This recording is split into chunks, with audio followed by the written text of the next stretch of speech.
মারুফকে থাপ্পড়টা আমি খুব জোরেই মেরেছি, যার ফলে ৫ আঙ্গুলের দাগ ওর ফর্সা গালে স্পষ্টভাবে দেখা যাচ্ছে। আমি ভয়ে গুটিসুটি মেরে এই কোণে দাঁড়িয়ে আছি। আসলে আমি চাইনি ওকে থাপ্পড় মারতে। হঠাৎ কী যে হয়ে গেল, নিজেকে ধরে রাখতে পারলাম না। কোনো রকম ভয়কে জয় করে আমতা আমতা করে বললাম, মানে ভুল হয়ে গেছে, সরি। আমি জেনে শুনে তোমাকে থাপ্পড় মারিনি, আমাকে মাফ করে দাও প্লিজ। এই কথাটা মা বাবাকে বলো না। এই বলে হাত জোর করে দাঁড়িয়ে আছি। মারুফ তখনও আমার দিকে চোখ লাল লাল করে তাকিয়ে আছে। আমিও হাত জোর করে দাঁড়িয়ে আছি। হঠাৎ মারুফ আমার দিকে তেড়ে আসে, হাত তুলে চড় মারার জন্য। আমি তৎক্ষণাৎ চোখ বন্ধ করে মুখ অন্যদিকে ফিরিয়ে নেই, কিন্তু মারুফ হাত তুলেই রুখে দাঁড়ায়। ব্যাপারটা বুঝতে কয়েক সেকেন্ড লেগে গেল। চোখ খুলে দেখি মারুফ দাঁড়িয়ে আছে আমার দিকে তাকিয়ে। আমার চোখের কোণে জল। রাগিত সুরে মারুফ বলে, আমাদের খানদানে বউদের মারার প্রচলন নেই, তা না হলে বুঝিয়ে দিতাম আমাকে থাপ্পড় মারার ফল কি। তবে তুমি কাজটা ভালো করনি। তুমি আমাকে আঘাত করনি, বরং তুমি আমার মান সম্মান এমনকি আমার ইগোতে আঘাত করেছ। তুমি আমাকে কি ক্ষমা করবে? বরং আমি তোমাকে ক্ষমা করব না, কারণ আমি কোনো অন্যায় করিনি। আমার অধিকার আছে সম্পূর্ণভাবে তোমার উপর। আমি তোমাকে জোর করে নয়, ভালোবেসে কাছে টানতে চেয়েছি, কিন্তু তুমি বারবার আমাকে অপমান করছো। এভাবে সংসার হয় না। আমি কিছু বলবো না তোমাকে, ডিসাইড করো তুমি নিজেই। তুমি কি করবে? তোমার কি মন চায়? আমি এখন অফিসে যাব, রাতে এসে উত্তরটা যেন পাই। এই বলে ফ্রেশ হতে ওয়াশরুমে চলে গেল। কিছুক্ষণ পর এসে রেডি হয়ে অফিসে চলে গেল। নাস্তা পর্যন্ত করেনি আমার উপর রাগ করে। মারুফ যাওয়া পর্যন্ত আমি ওখানেই দাঁড়িয়েছিলাম। মারুফ যা বলল শুধু শুনে গেলাম, কোনো উত্তর দিতে পারিনি, কারণ সত্যি আজ আমি অন্যায় করে ফেলেছি। আমার উচিত হয়নি ওকে থাপ্পড় মারা। আজ ওর জায়গায় অন্য কেউ হলে আমাকে মেরে বাড়ি থেকে বের করে দিত, কিন্তু মারুফ সেটা করেনি। আর আমাকে কি ডিসাইড করতে বলে গেল কিছুই বুঝতে পারছি না। রাতে আসলে কি উত্তর দেব জানি না। সকালে আমিও নাস্তা করলাম না, সারাদিন শুধু সকালের ঘটনা ভেবে কাটিয়ে দিলাম। দুপুরে খেতে বসেও চিন্তার কারণে ঠিকমতো খেতে পারলাম না। খাবারে পানি ঢেলে চলে আসি। রাত ৮টার দিকে মারুফ অফিস থেকে ফিরে রুমে এসে ফ্রেশ হয়ে সোফায় বসে আছে। প্রতিদিন আসলে আমার সাথে নিজে থেকেই কথা বলে, কিন্তু আজ কোনো কথা বলছে না। অন্যায় যখন নিজে করেছি তাই বাধ্য কথা বলতে। আমি বললাম, রাত হয়েছে, খাবে না? মারুফ বলে, খিদে নেই আমার।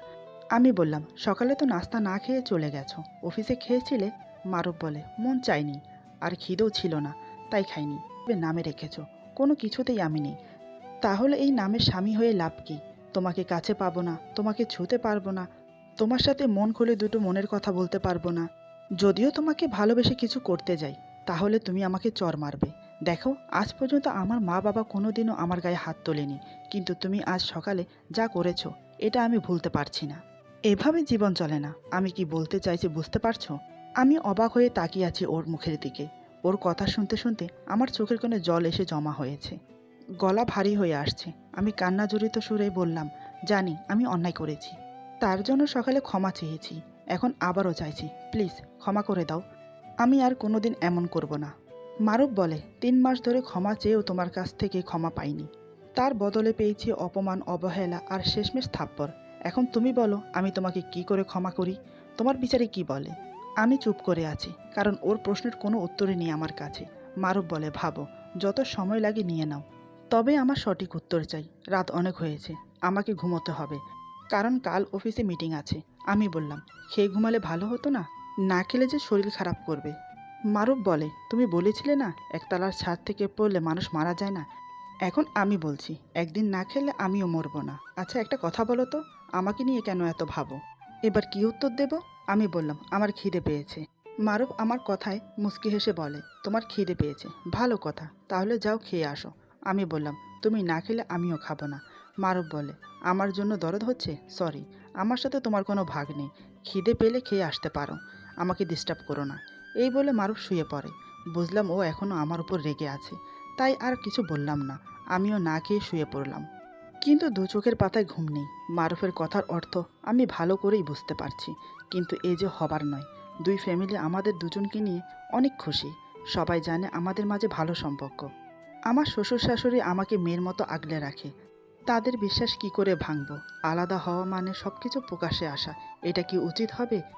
যে ঘটনা আমার আর মারুফের মাঝে সীমাবদ্ধ, সেটা যখন সবাই জানতে পারবে তখন কি হবে? আমার বড় ভাই মারুফকে ছাড়বে না। কেন যে রাগের মাথায় থাপ্পড় মারতে গেলাম জানি না। এসব ভাবতে ভাবতে একসময় ঘুমিয়ে পড়লাম। সকালে ঘুম থেকে উঠে দেখি মারুফ নেই। ঘড়ির দিকে তাকিয়ে দেখি 10টা বাজে। মারুফ অফিসে চলে গেছে। নাস্তা খেয়েছে কিনা কে জানে। ভাবলাম শাশুড়ি মাকে জিজ্ঞেস করব মারুফ নাস্তা করেছে কিনা। আবার ভাবলাম জিজ্ঞেস করাটা কি উচিত হবে, উনি আবার কি ভাবে কে জানে। তাই হারু কাকাকে জিজ্ঞেস করলাম। তিনি বলে, না মামনি, ছোট বাবা তো নাস্তা না খেয়ে অফিসে চলে গেছে। শুনে খুব খারাপ লাগলো। আমার জন্য লোকটা দুদিন ধরে না খেয়ে আছে। শত হলেও সে আমার স্বামী, তাই আমিও খেলাম না। সারাদিন না খেয়ে কাটিয়ে দিলাম। রাত 8টার দিকে মারুফ অফিস থেকে ফিরে বাড়িতে প্রবেশ করতে হারু কাকার সাথে দেখা। মারুফ জিজ্ঞেস করে, হারু কাকা, রিয়া খেয়েছে? হারু কাকা বলে, না ছোট বাবা, মামনি তো আজ 2 দিন ধরে কিচ্ছু খাচ্ছে না। কি হয়েছে বাবা? মারুফ বলে, কিছু না, আমি দেখছি, তুমি যাও শুয়ে পড়ো। এই বলে মারুফ রুমে চলে আসে। দেখে আমি শুয়ে আছি। মারুফকে দেখে আমি উঠে বসি। দুজনেই চোখাচোখি। মারুফ কিছু না বলে ফ্রেশ হতে চলে গেল। আমি ওর জন্য নাইট ড্রেস বের করে রাখলাম। ফ্রেশ হয়ে এসে নাইট ড্রেস পরে নেয়। তারপর আমার দিকে তাকিয়ে বলে, তুমি খেয়েছো? আমি বললাম, হ্যাঁ খেয়েছি। মারুফ বলে, বাহ, 2 দিন ধরে না খেয়ে থেকে মিথ্যা বলা হচ্ছে, কি সুন্দর। তা কেন না খেয়ে আছো, জানতে পারি? আমি বললাম, তুমিও তো না খেয়ে আছো আমার উপর রাগ করে। দেখো, আমি তোমার সাথে রাগ অভিমান যাই করি না কেন, আমি কিন্তু নিয়মিত খাবার খেয়েছি। কিন্তু তুমি আমার সাথে রাগ করে খাবার খাচ্ছ না। তাহলে আমি কি করে খাই? মারুফ বলে, তাই বুঝি? আমি না খেলে তুমি খাবে না? আমি বললাম, না, খাবো না। মারুফ বলে, আমি না খেলে তুমিও খাবে না। তার মানে আমি যদি তোমাকে আদর করি তাহলে তুমি আমাকে করবে, কি তাই তো? আমি বললাম, এটা আবার কেমন কথা? এখানে খাবারের কথা হচ্ছে, অন্য কিছুর কথা হচ্ছে না।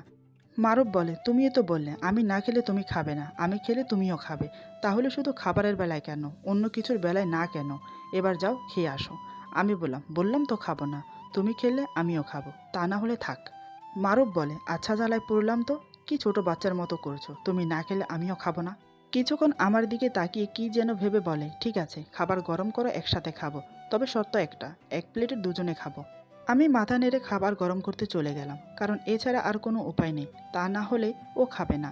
এভাবে কি ভালোবাসা শুরু হয়? জানি না বাবা, আমার তো সব গুলিয়ে যাচ্ছে। আর ভাবতে পারছি না। আমি খাবার গরম করে রুমে নিয়ে আসি। তারপর দুজন সামনাসামনি বসে খেতে শুরু করি। মারুফ প্রথমে আমাকে খাইয়ে দেয়। আমি আপত্তি জানাই, কিন্তু আমার কথা কোথায় চলে। খাবার শেষ করার পর এখন ঘুমানোর পালা। আজ মারুফ সোফায় নয়, খাটে ঘুমোবে বলে বসে আছে। আমি দাঁড়িয়ে আছি। মারুফ বলে, রাত হয়েছে, ঘুমোতে আসো। আমি বললাম, তুমি কি খাটে ঘুমাবে? মারুফ বলে, হ্যাঁ, কেন? আমি কি এখানে ঘুমোতে পারি না? আমি বললাম, কেন নয়, তুমি এখানে ঘুমাও, আমি না হয় সোফায় ঘুমাই। এই বলে আমি সোফায় ঘুমাতে চলে যাই। মারুফ বলে, কেন, এখানে ঘুমালে কি হয়? আমি বললাম, না, আমি এখানে ঠিক আছি। মারুফ বলে, আমি কখন বললাম তুমি ঠিক নেই? আমাকে থাপ্পড় মেরে তো দিব্যি আছো। আমি বললাম, এক কথা কেন বারবার বলছো? আমি মাফ চেয়েছি কিন্তু। মারুফ বলে, আমিও চেয়েছিলাম, কই তখন তো তুমি আমাকে মাফ করনি। আরও বারবার আমাকে মনে করাতে। ভাবো আমার কেমন লাগতো। ওর কথায় আমি মাথা নিচু করে বসে আছি। মারুফ উঠে এসে আমার হাত ধরে মেঝেতে বসে পড়ে। আমার চোখে চোখ রেখে বলে, জীবনে চলার পথে একজন সঙ্গী অবশ্যই দরকার, যার সাথে তুমি তোমার মনের কথা শেয়ার করবে, যার সাথে থাকলে তুমি নিজেকে নিরাপদ মনে করবে, যার ভালোবাসায় তুমি আমাকে ভালোবাসো। আমি চলে গেলে থাকতে পারবে?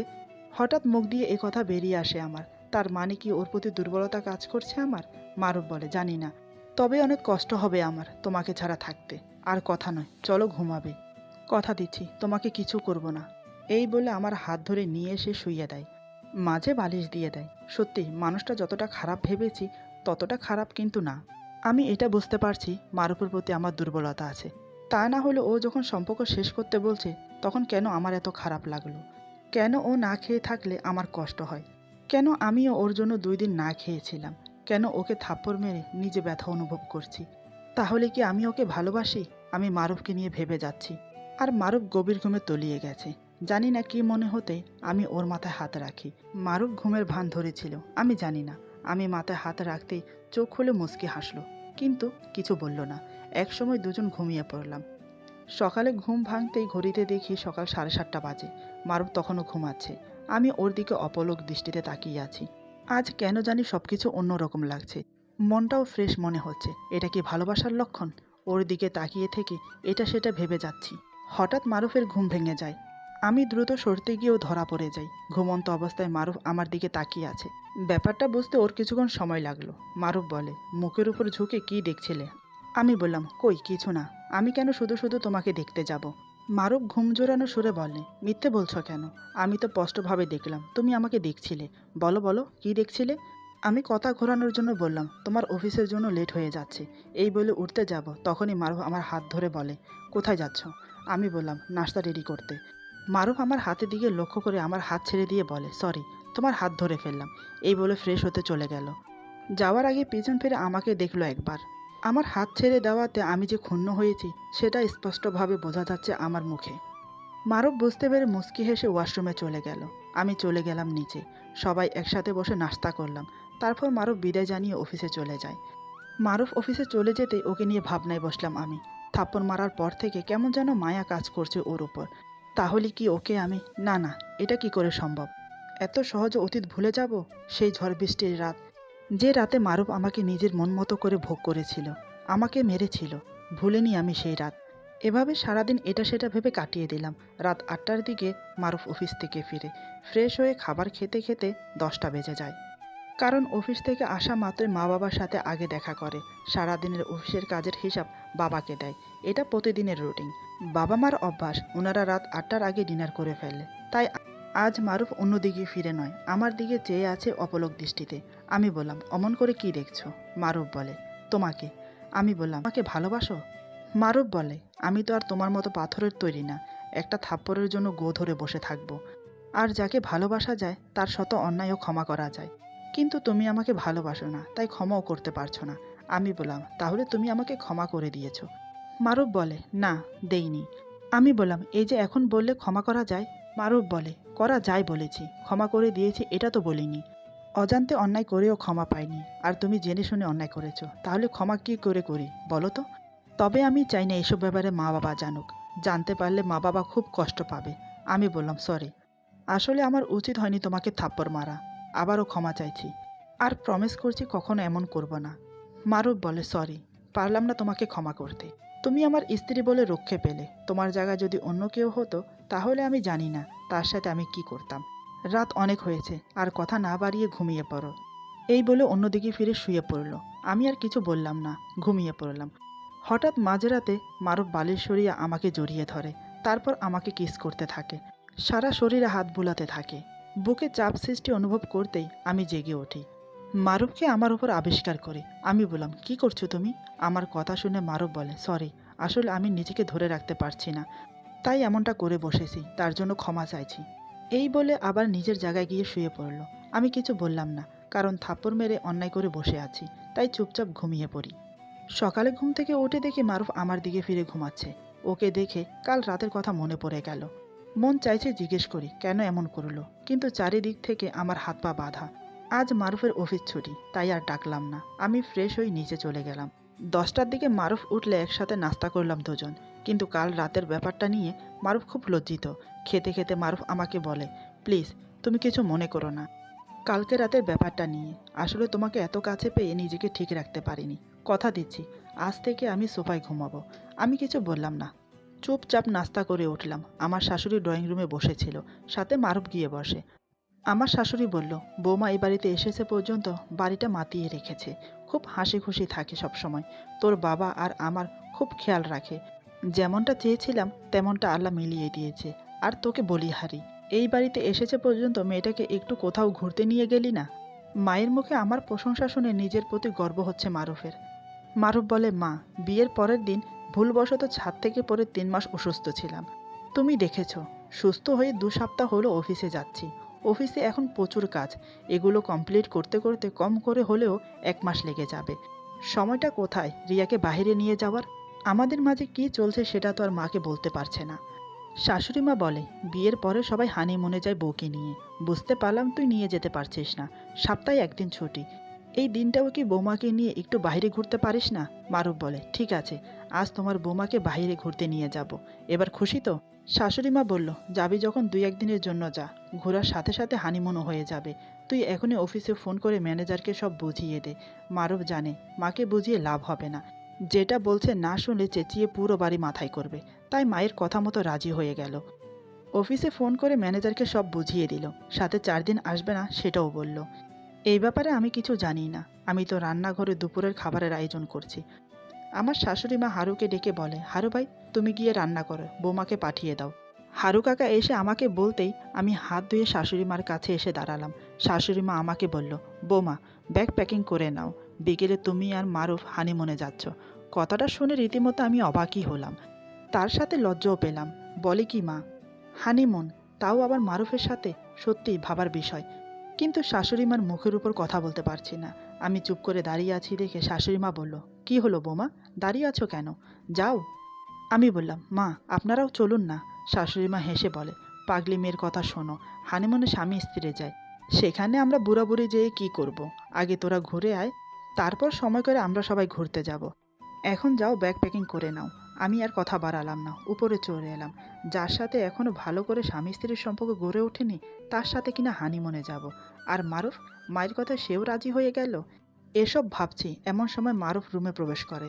আমি বসে আছি দেখে মারুফ বলে, কি হলো, বসে আছো কেন, যাওয়ার জন্য সব কিছু রেডি করো। আমি বললাম, মাকে না করলে হতো না। মারুফ বলে, মা তো আর জানে না আমাদের ভেতর কি চলছে। আমি চাই না ওনারা আমাদেরকে নিয়ে টেনশনে থাকুক, তাই বলছি রেডি হয়ে নাও, বিকেল 5টার দিকে বের হব। আমি বললাম, আমরা কোথায় যাব? মারুফ বলে, তুমি বলো কোথায় যেতে চাও, যেখানে বলবে সেখানে নিয়ে যাব। আমি বললাম, কক্সবাজার গেলে কেমন হয়? মারুফ বলে, মন্দ না, ঠিক আছে, আমরা কক্সবাজার যাব। সেই অনুযায়ী সব কিছু প্যাকিং করে শ্বশুর শাশুড়ি থেকে বিদায় নিয়ে আমরা কক্সবাজারের উদ্দেশ্যে রওনা দিলাম। ঢাকা থেকে কক্সবাজার অনেক দূর। গাড়িতে বসে মারুফ বলে, কক্সবাজার যেতে যেতে মাঝরাত হয়ে যাবে। আমি বলি কি, আমরা না হয় রাত 12টার দিকে রওনা হই, তাহলে সকাল সকাল পৌঁছে যাব। আমি বললাম, তা না হয় ঠিক আছে, কিন্তু এখন আমরা কোথায় যাব? মারুফ বলে, আমরা এখন ঢাকা শহরে ঘুরে দেখব, তোমার আপত্তি না থাকলে। আমি বললাম, ঠিক আছে। সেই অনুযায়ী আমরা ঘোরাফেরি করে রাত 12টার দিকে কক্সবাজারের উদ্দেশ্যে রওনা দিলাম। মারুফ আর আমার মাঝে তেমন কোনো কথা হলো না। আমাকে নিয়ে হানিমুনে যাওয়ার মারুফের ইচ্ছে থাকলেও আমার ছিল না, শুধু শাশুড়ির জন্য বাধ্য হয়েছি আসতে। রাতের বেলায় রাস্তায় এত জ্যাম থাকে না, তাই আমরা ভোর 6টায় পৌঁছে গেলাম। ভালো দেখে একটা আবাসিক হোটেল বুকিং করলো। সারা রাত গাড়ির জার্নিংয়ে দুজনই ক্লান্ত, তাই রুমে এসে হাত মুখ ধুয়ে সকালের নাস্তা করে দুজনেই ঘুম দিলাম। তবে আলাদা, বিকেলের দিকে ঘুম থেকে উঠে বাইরে ঘুরতে যাব, তাই রেডি হয়ে নিলাম। রুম থেকে বেরিয়ে রিসেপশনের কাছে আসতেই হঠাৎ একটা মেয়েকে দেখে মারুফ থমকে দাঁড়ালো।